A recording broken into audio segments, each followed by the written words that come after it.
movies are weird, and today I want to talk about 1946's Bewitched, the story of a desperate young woman who discovers she has a multiple personality disorder, a story about how women need to repress their desires or else it is going to drive them insane. This is the second film directed by Arch Oboler, who's best known to people for the spooky radio drama Lights Out. Bewitched is the story of Joan Ellis, played by Phyllis Thaxter, and Joan hears voices. She just has an alternate personality in her head that is telling her to do things like, wear lipstick, go out with strange men, leave town, tell nobody. It eventually leads to murder. So the voice in her head tells her, well, if you leave town, then I will never bother you again. Apparently the alter ego just wants to go on vacation. We see these montages, there's a lot of montages in this movie, where Joan travels to various locations. She ends up in New York, as all good girls gone bad do.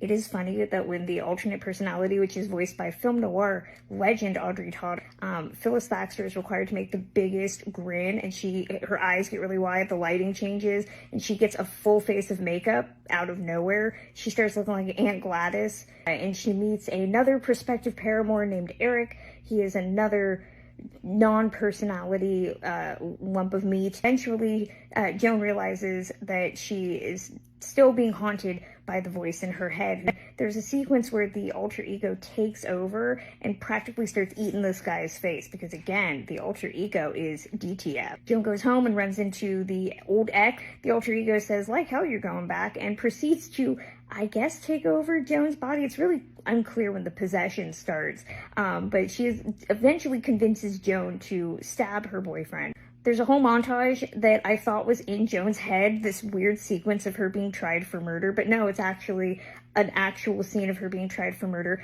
Eric is her attorney because conflict of interest. What?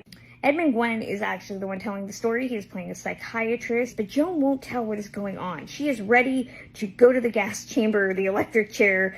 Of course, this intrigues the psychiatrist and decides to hypnotize her. For reasons, the alter decides to just straight up possess Joan. And everybody is shocked.